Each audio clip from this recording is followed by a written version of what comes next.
Normally on this channel, we are talking about the worst books. Absolutely the dredges of the Kindle Unlimited universe. The worst that Amazon has to offer in self-publishing. However, today, I would like to collectively restore our faith in literature by recommending some of my favorite horror books.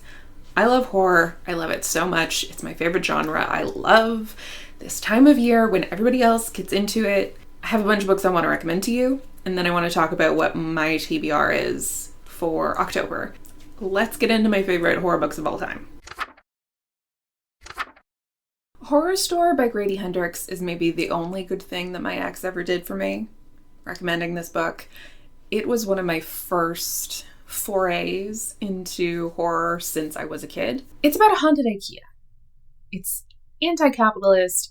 If you've ever worked a retail job and hated it, this is the book for you. It's so good. I really love it. I think it really stands the test of time. I reread it earlier this year just to be sure that I still loved it. I really, especially because I spent so much fucking time at IKEA this year.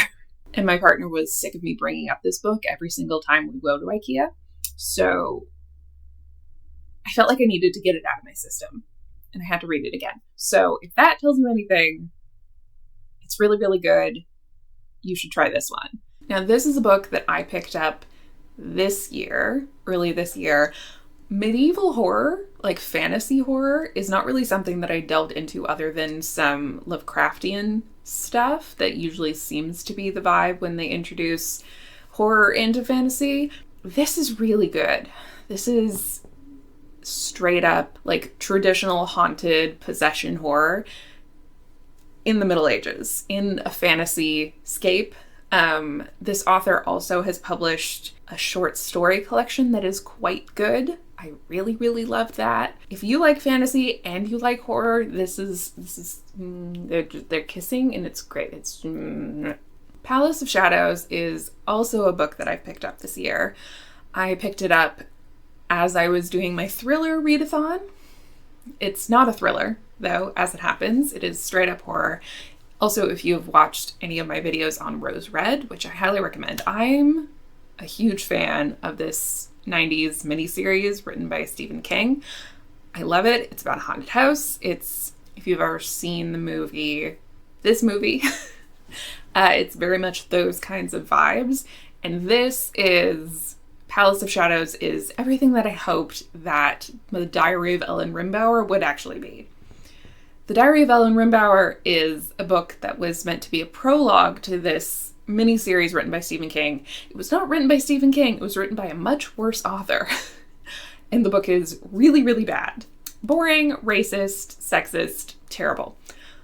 This is everything that I wanted that book to be. So if you like haunted houses, if you like The Haunting of Hill House, if you liked this movie that I cannot remember the name of currently, you should read this book.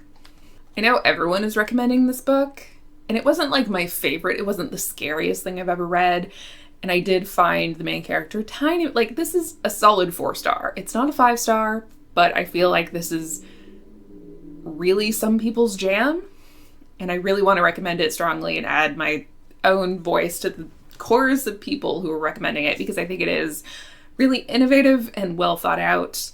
It's about a woman who is in a haunted house, and she's just trying to cope with it. Just trying to cope with living in this haunted house. She doesn't want to leave. Every September, things get really bad, but she's like, it's fine. It's fine. It's fine. This one September, it gets really bad, and she has to learn to actually deal with it instead of just being like, okay. The walls only bleed a little bit. It's totally cool. If you like haunted houses, if you like domestic horror at all, if you've ever dated a shitty man or have friends who have terrible taste in partners, this book is for you. I'm recommending both What Moves the Dead and What Feasts at Night. This is a series of novellas by T. Kingfisher. If you are familiar with my channel, you will know that I love T. Kingfisher. She is one of my favorite authors of all time. Both of these novellas are really quick reads. If you don't have a lot of time in October, I would recommend picking these up. They also look really good on your shelf. mine's right here. You can't see it, but you're gonna have to trust me on that one. There's trans representation in this. The first book is a retelling of The House of Usher by Edgar Allan Poe, and this is like cabin in the woods style horror. It's spooky. The characters are really well thought out. It's spooky and the characters are really well thought out. Just read it. These are both just classic good horror. Just read it. The Luminous Dad I picked up last year when I was doing a readathon, when I was doing Jordan Reed's Spooky Smart Bitch readathon. I thought I was going to kind of hate this. It turns out I actually love this. I actually love it. It's set in space. It's about a woman who goes into a cave, and it's like a special space cave where you have to have this really specialized suit, and usually you have a team of people guiding you through this cave so you don't get eaten by whatever's in there. And there's like a whole host of other dangers, but essentially you're just like in this suit that someone else can also sometimes control, in a very dangerous position, just down in the depths, and it's tight and claustrophobic and terrifying, and it's really good. If you watched the movie The Descent, if you are terrified of small spaces, if you don't like the dark, if you don't like deep water, this is the book for you. Leech, I would say, is maybe not necessarily horror. It's classified as horror. I wouldn't necessarily classify it as horror. It's spooky and weird in a sci-fi alien sort of way, more than it is like a traditional haunted house sort of way. Leech is about this physician in a kind of fantasy realm, and they have to figure out how to stop this parasite thing that is possessing people, essentially. It's making them sick and kind of possessing them, and it's really freaky. It's queer, it's scary.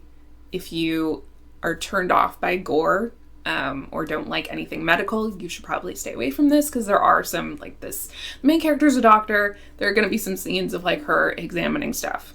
It was just something kind of out of the box and a little bit weird.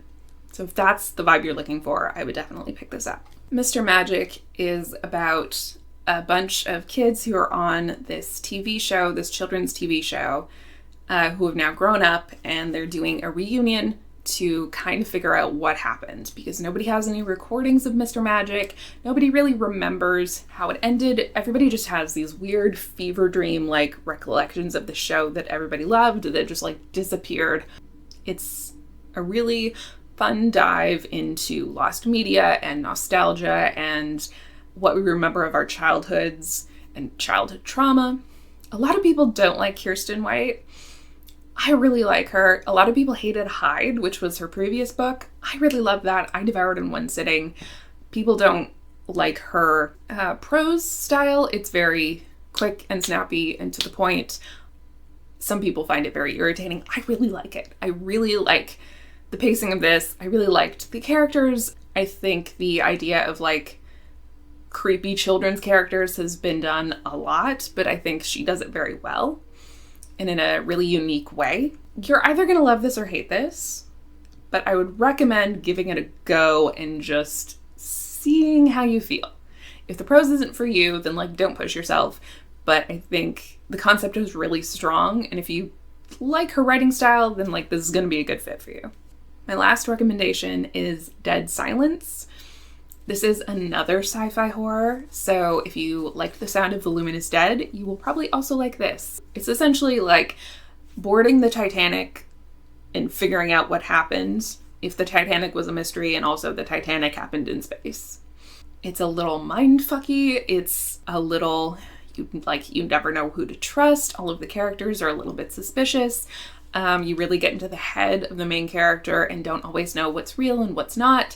I think it's really well executed. Definitely pick this up if you are into sci-fi or mysteries or any of that stuff.